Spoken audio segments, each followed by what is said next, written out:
people who are trapped in their apartments who cannot sell them because of the issues that are related to cladding and not being able to get a mortgage.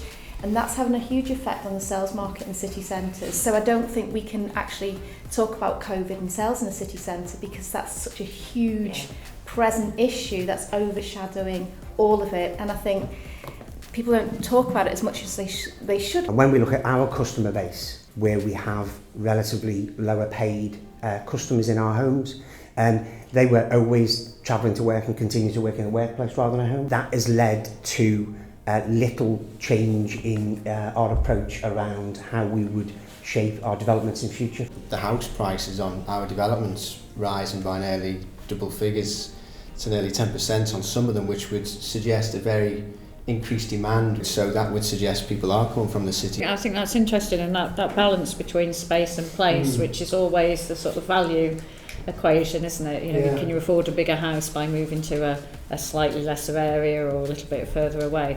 I think that's a really interesting one to sort of reflect on. I think affordability is a key issue, and in the city centre, certainly in Manchester, there has been a lack of supply of that. I think in every 2 elderly people that move into a retirement living accommodation, that gets 1 first owner onto the housing ladder. So, you know, I think there's a lot of opportunity there for recycling of existing housing stock. There's evidence that says that 1 in 4 over 60s would like to consider moving into a retirement living accommodation.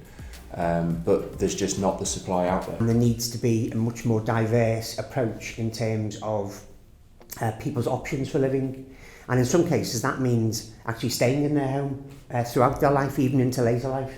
How do we make sure that homes for the future in terms of their design are more flexible to adapt to changing needs? These people have been in that community for that 30, 40 years, and that's their roots are anchored in that community. So if you could have a property offering that was suitable and that maintained those ties to that community, or extending the life cycle of the neighbourhood, in terms of maintaining your contacts with your friends, your family, your social clubs. We want people to be active within the community, and I think there's evidence that a development can prompt between £300,000 and £400,000 worth of additional spend on the high street. So, you know, we really feel as though we help to promote local businesses and local retailers. If you're in your early 70s and you have to move, you want your family around you, it's not a pure lifestyle choice, it's a housing need as much as a want at that point. Are we needing to think a bit more creatively about the types of homes that we offer to the market? There is a huge demand from empty nesters to live in the city centre, but it hasn't been proven, and because it hasn't been proven, it just adds another layer of risk to developers. And I think BTR allows you the flexibility actually to challenge that. It's a less risky way of testing that market.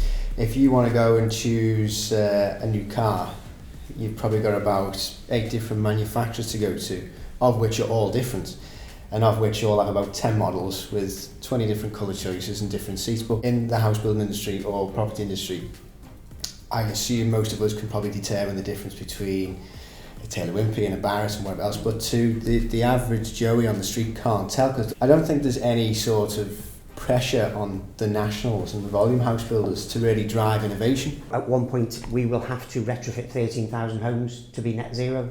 That probably has a capital outlay of £250 million over that programme. At the moment is we have a small development scheme that we are about to start, and we'll be developing 1/3 of those to new Part L requirements, 1/3 of those to the Future Home Standard, and 1/3 of those to net zero. And we're going to use that as a study to understand both how we make sure our homes can be easily retrofitted in the future, but even more importantly in some respects, the impact those have on our customers. Building regs changes, etc. coming forward that are going to force our hand in that kind of way, and I think that kind of is needed to the industry because that's how movement's made, unfortunately. You're not going to get the entire country's house building operation to kind of all agree on how to go forward because, let's no bones about it, it's going to cost money. I think people are looking to organisations, not just housing, but any sort of commercial product, to see what their agenda is and make an informed decision about whether they would like to buy that product or not. We do as best as we can to encourage people to sell their cars, to move away from a car-centred lifestyle and to be amongst the amenity where transport links are available. So our most recent build to rent scheme, which is Vox, that completed in January, it's 280 apartments. We had that looked at by an external carbon consultant, and we use Letty as a guide because that incorporates embodied carbon and operational carbon, and we wanted to know how that scheme was performing. And that was 38% over industry standard for high-rise apartments. And that wasn't done at significant extra cost. It all adds up. A lot of choices, but if we can kind of raise the consumer awareness of building a sustainable way, that it's good, that then drives demand in the market that helps the developers to push through the changes that are needed.